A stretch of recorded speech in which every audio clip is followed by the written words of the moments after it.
to the Legal Insight podcast by HHQ. We are now at episode 42.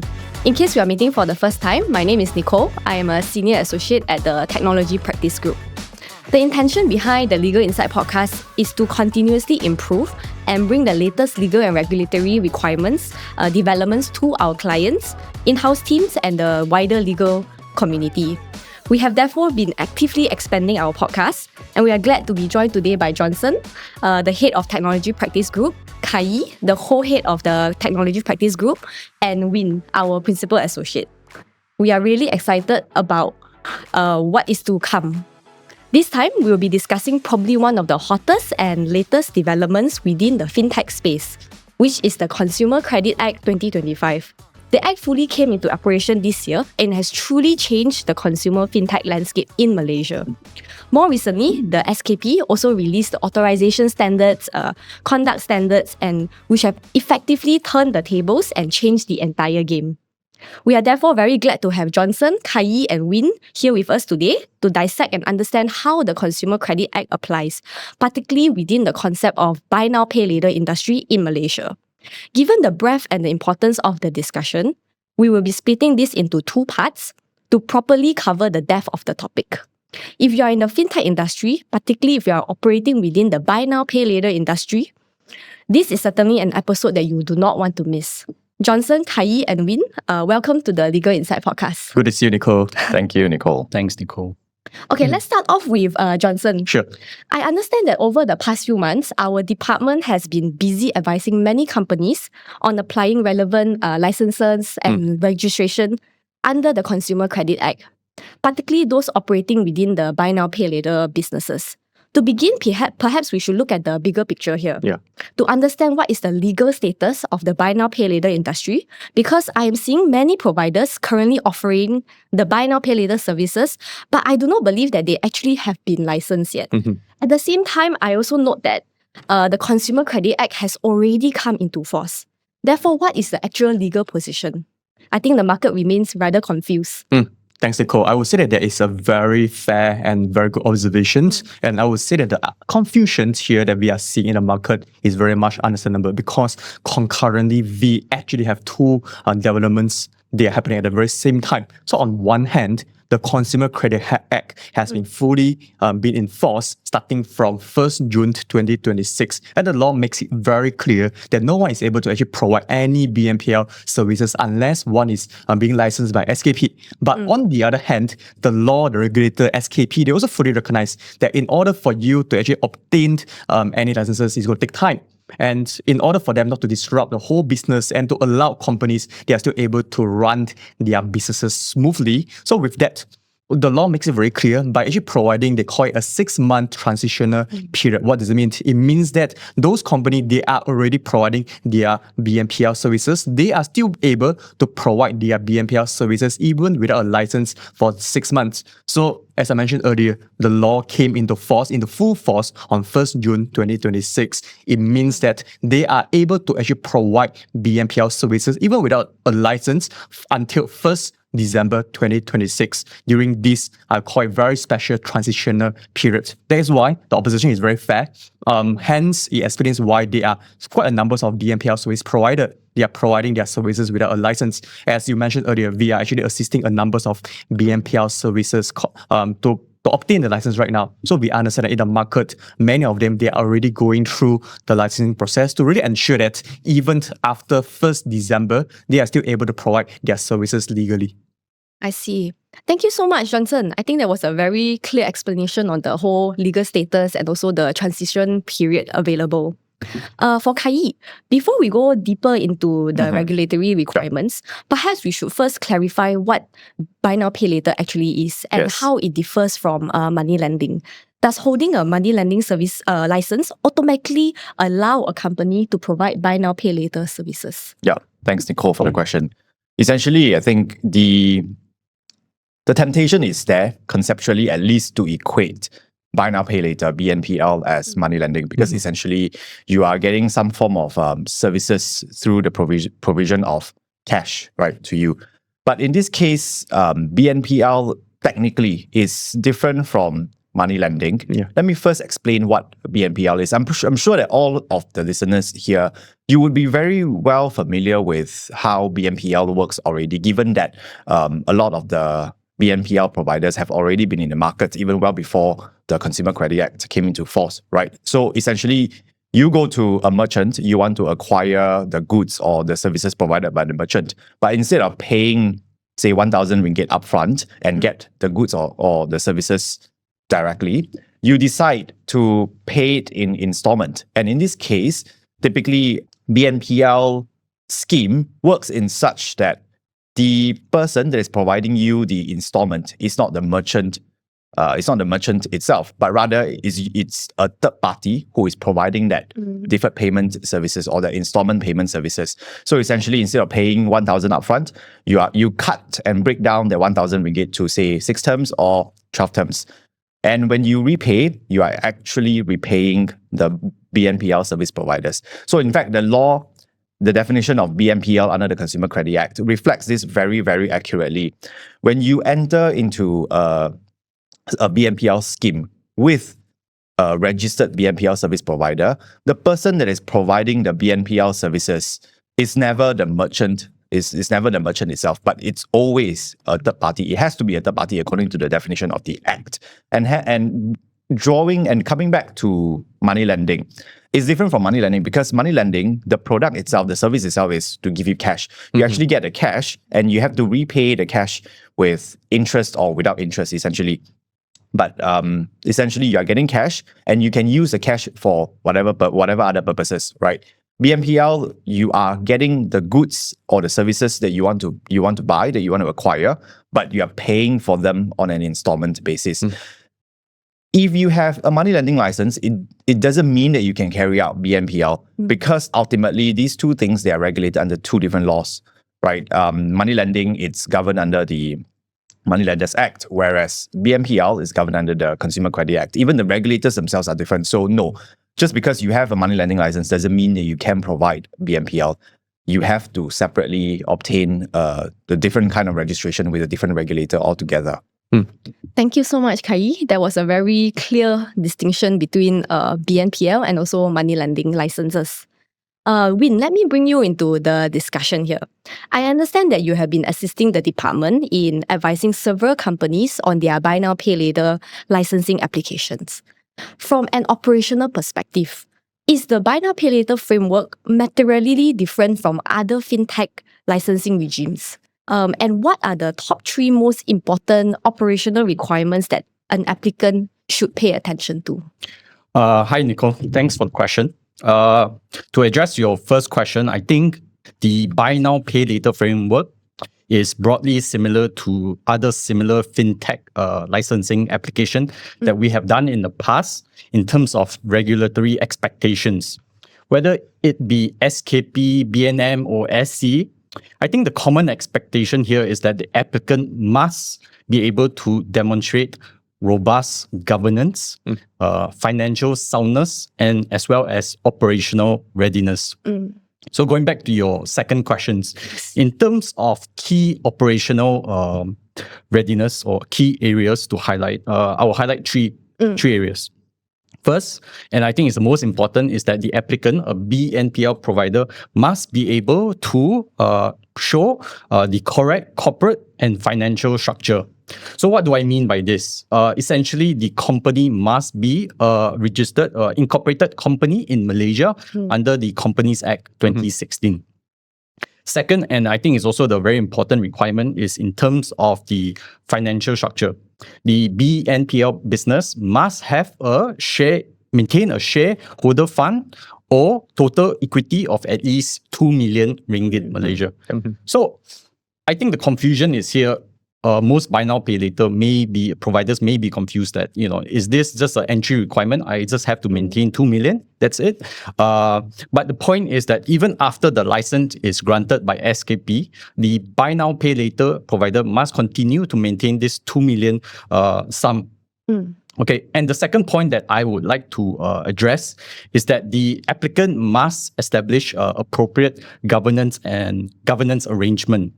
So basically, it's controller, director, and senior management must be satisfy the fit and proper requirement under the authorization standard. And another point that I would like to draw is that under the authorization standard, the company must appoint a chief executive. And this appointment must be approved by SKP. And in terms of the third point, which is also another important area that BNPL provider must be able to demonstrate, is that the operating model is regulator ready. What I mean by this is that the policies, the procedures that is put in place, including such as marketing material, your disclosure, your pricing, your credit assessment, consumer information and technology risks, there must be a proper policy and procedure that are set in place. I think more importantly, these documents, right, it cannot just reflect how, it must reflect how the company truly operates. It cannot be just a piece of document or document there, just prepared for the application process only. I think that is one key point that buy now, pay later providers should recognize. Thank you so much, Win. That was a very clear and helpful explanation of the whole operational requirements for the buy now, pay later industry. Johnson, to go a little deeper, based on what the market has observed, buy now, pay later has been growing like mushrooms, largely driven by highly persuasive advertising and customer acquisition strategies. Honestly, many of the advertisements that we've seen appear to be quite misleading in the sense that they may have hidden charges or important information that are not properly highlighted or disclosed. Does the Consumer Credit Act actually regulates this type of conduct?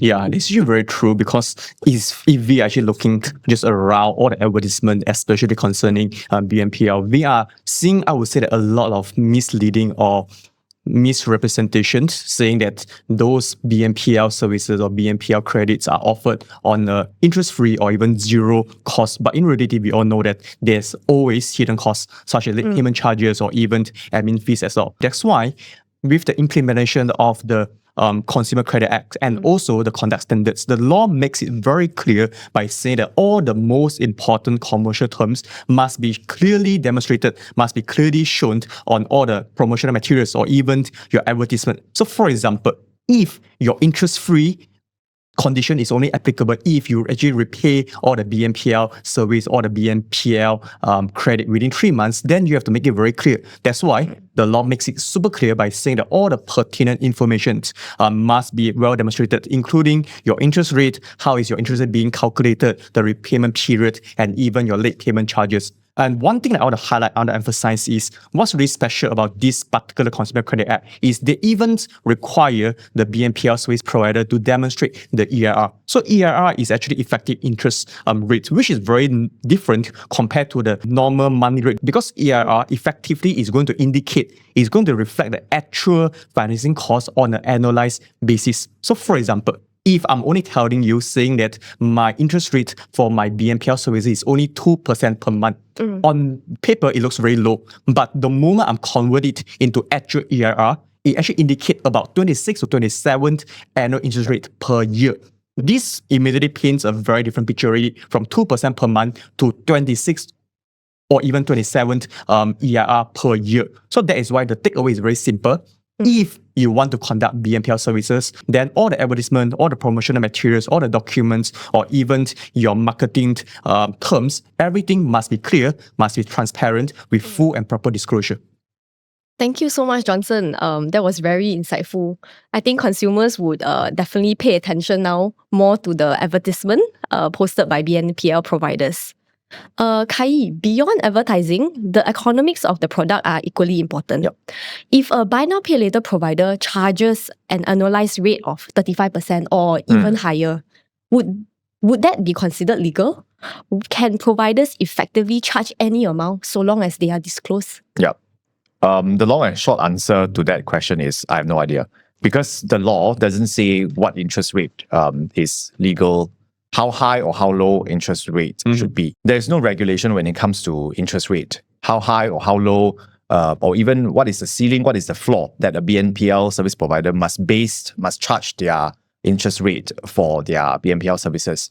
But the law does say that when you are imposing and when you are determining how much interest rate you want to charge as a BNPL service provider, you need to be reasonable. That amount that you are charging has to be reasonable, taking into account the cost of the services and also what is the principal sum, and also looking at the circumstances of the entire purchase, entire transaction as a whole to determine what would be a reasonable amount to be charged as interest rate. So Johnson spoke about disclosure just now, right? So perhaps some industry players might have this idea, as long as I disclose everything, I can charge very, very high interest rate. I make that clear. I put it upfront to the consumers. And if they still choose to get my services, why not, right? They are willing to pay despite it come with a high price tag. But that's not the case. Disclosure is not really a safe harbor for BNPL service provider to impose crazy high service or interest rate in this case. But rather, disclosure is only the first step. At the end of the day, you still need to make sure that your interest rate that you are imposing is reasonable, taking into account all the circumstances. Thank you so much, Khai. Johnson, following on from what Khai has said, now the broader concern is the uncontrolled, abusive and widespread use of buy now, pay later, particularly where it becomes the default mode of payment for everything. What do you think about this risk? Yeah, I think that the risk is very real because of how convenient it is. BNPL will certainly become our default mode of payment, or at least for some of the listeners. So we all can agree, we all can appreciate the last thing we want is eventually BNPL really become the default mode of daily payment. So a few months ago, there's this running joke saying that finally I'm able to use BNPL to be purchasing my favorite piece of fried chicken. But that is really the last thing we want, because it is not ideal if someone would need to spend the next 12 months just to repay the BNPL credit for a piece of fried chicken. Then it indicates that our society, our country, our economy has a way larger consumer credit problem. So that is why the law makes it very clear for all BNPL service providers, they have this legal obligation to ensure that their merchants do not set BNPL as a default mode of payment. And in fact, the conduct standard makes it even clearer by saying that if a merchant continue to do so, then the BNPL service provider, they have to step in, they have to find a way to stop this practice, which includes terminating or even suspending the services to be provided to all the merchants. So if you ask me, is it going to be very drastic? Yes, I think so. And I would say that I appreciate the intention behind. So that is why in our BNPL merchants agreement that we're drafting now, we make it very clear by saying that if you actually want to receive my BNPL services, you must not make my BNPL service as the default mode of payment. If you have decided to actually go against these particular terms, it will become a material breach, and then it will be a ground for suspension or even termination of the merchant agreement. This really reflects SKP very clear and very strong commitment to ensure BNPL is not going to be abused. We all can appreciate how convenient and how useful BNPL is. It's certainly going to be helpful. It's a very creative and very meaningful financial products. But everything, you can view it as a double-edged sword. If you abuse it, then eventually there will be negative consequences. So the good thing is our law is well drafted to address this concern already. Thank you so much, Johnson. That was very, very clear explanation. Then this brings us to our next question. Khai, if buy now, pay later cannot be set as the default mode, payment mode method, I assume there must also be a proper digital onboarding process. Under the new conduct standards, what would amount to proper and legal customer acknowledgement of the buy now, pay later terms? So essentially, buy now, pay later, as what you have pointed out, Nicole, and what Johnson has elaborated earlier, right? It cannot be the default payment option. So essentially, if anybody wants to use buy now, pay later to purchase fried chicken or to purchase nasi lemak or whatever food, right? Jokes aside, to purchase, say, an iPad or a MacBook, you have to consciously choose, make that decision, make that choice to say that, okay, these are all the payment methods available to you, to me: cash, cards, touch and go, bank transfer, and perhaps BNPL as well. So I must actively make that decision. At the end of the day, a big part of the buy now, pay later or consumer credit regulation is really about making sure that consumers know exactly what they are getting themselves into. They know full well if they choose this particular payment method, BNPL, what will be the consequences, right? What entitlement do they get? What benefits do they get? And also, what would be the outcome should they miss a particular payment deadline? If you are choosing a buy now, pay later as your preferred mode of payment, a BNPL service provider, at the end of the day, you need to make sure that they fully perform certain things, that they check a few of the checkboxes. Under the conduct standard, right? Allow me to just summarize. There are 3 things I would say that BNPL service provider need to observe. Informed decision. So Johnson spoke about disclosure. As a buy now, pay later service provider, you need to make sure that you inform the consumer, the purchaser or the customer, what would be your interest rate?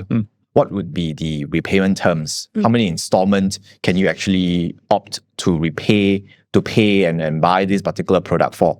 So all the product terms need to be spelled out clearly in plain language, right? So you need to avoid technical terms, legal jargon. The bottom line is consumer, again, need to be able to understand what they are buying and on what terms they are buying. And at the end of the day, there needs to be a written acknowledgement of understanding. So this is not just a written acknowledgement that I'm getting this product, but rather a written acknowledgement that I really understand full well all the terms of the BNPL that I'm getting myself into. The second point that I want to highlight is affirmative. So if I have read the BNPL terms, there should not be a pre-tick checkbox at the end of the day saying that I understand, right? The checkbox essentially has to be, it cannot be pre-tick. I need to be the one that ticks it myself, so that there is an affirmative action on my part showing that I understand full well the BNPL terms. And all this process, this comes to my last point, all these processes need to be fully documented, right? So that you are able to demonstrate as a BNPL service provider that every single consumers that come through the door and opt for my service, they clearly understand the terms that I'm offering my products or my services at. Thank you so much, Khai. I think this would be something consumers will have to look out for. Yes.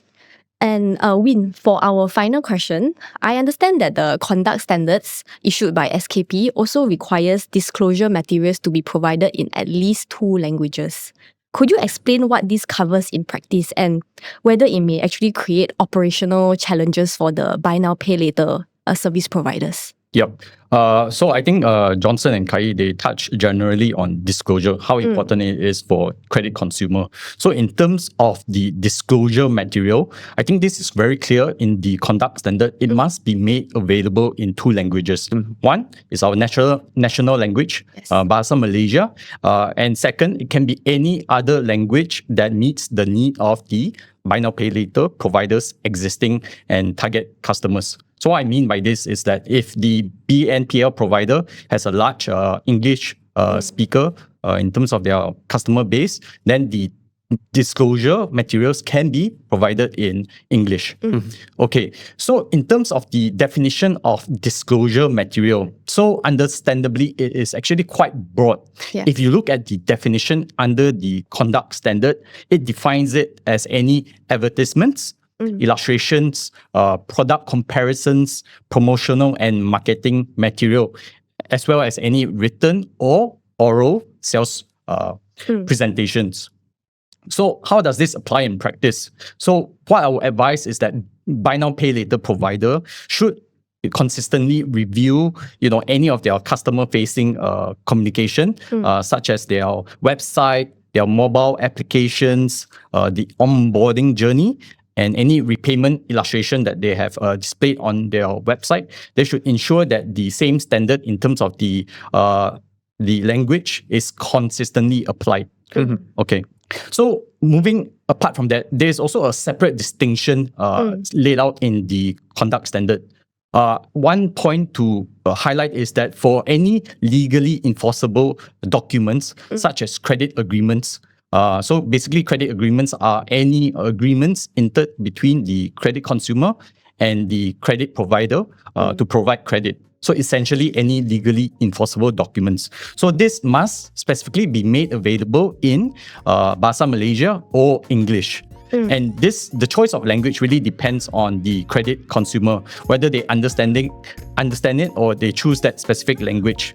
I think ultimately the objective here is to ensure that consumers are able to understand the contractual term before they actually enter into the agreement. Thank you so much, Winn. This has certainly been a very interesting discussion on the Consumer Credit Act, and I trust that all the buy now pay later providers will benefit greatly from the insights shared today. Thank you very much, Johnson, Khai, and also Winn, Thank you. for joining us and helping us understand the whole new licensing framework, the operational expectations, and how the conduct standards affect the wider buy now pay later customer journey. However, this is not the end of our conversation. We will be going even deeper into the subject in the next episode, so please stay tuned and follow the Legal Insight podcast by HHQ for the next second installment of this discussion. Should you require any assistance in navigating the Consumer Credit Act, the authorization standards, conduct standards, or even the buy now pay later licensing process, please feel free to reach out to us.